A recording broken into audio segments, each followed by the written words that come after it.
Delhi BJP अध्यक्ष वीरेंद्र सचदेवा ने अरविंद केजरीवाल पर बड़ा आरोप लगाया है। उन्होंने कहा कि फर्जी कागज के जरिए बड़ी तादाद में लोगों के वोटर कार्ड बनवाए गए हैं।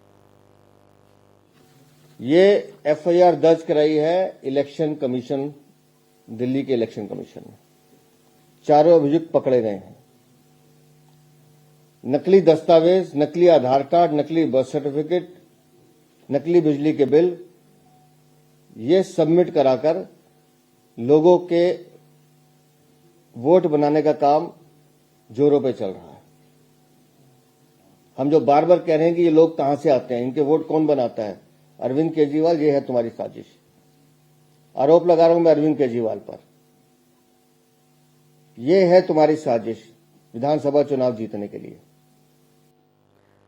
तो कई आरोपों से एक बार फिर से अरविंद केजरीवाल घिर गए हैं। एक तरफ महिला सम्मान योजना, उसको लेकर विवाद, संदीप दीक्षित ने आरोप लगाया है, तो वहीं दूसरी तरफ आपने वीरेंद्र सचदेवा को भी सुना और उन्होंने भी आरोप लगाया है वोटर कार्ड बनवाने के। राकेश सिंह हमारे साथ, हमारे संवाददाता दिल्ली से जुड़ चुके हैं। राकेश, एक बार फिर से आरोपों के बीच घिर गए अरविंद केजरीवाल। एक तरफ महिला सम्मान योजना को लेकर विवाद गिर गया है, जिसको लेकर एलजी ने भी अब निर्देश दिए हैं जांच करने के मुख्य सचिव को, तो वहीं दूसरी तरफ अब वोटर कार्ड को लेकर भी उन पर हमला बोला जा रहा है।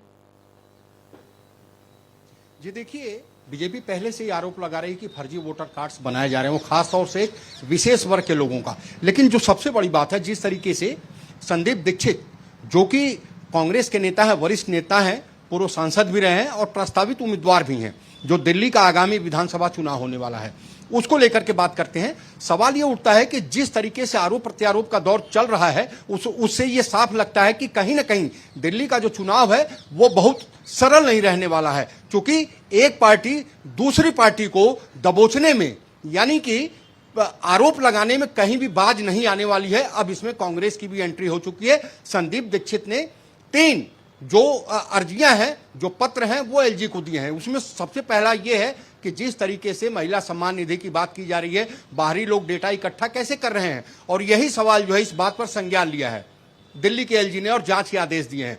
जो दूसरा सबसे महत्वपूर्ण बात है वो ये है कि संदीप दीक्षित के घर जिस तरीके से पंजाब की खुफिया के लोग जो है, एजेंसी के लोग जो है लगे हुए हैं, कहीं ना कहीं एलजी इस बात को मानते हैं कि ये चुनाव में कहीं ना कहीं एक बाधा अटकाने की कोशिश की जा रही है, और जिस तरीके से दबाव बनाया जा रहा है, कहीं ना कहीं ये जो उम्मीदवार हैं, जो प्रस्तावित उम्मीदवार हैं, उन पर दबाव बनाने की कोशिश की जा रही है।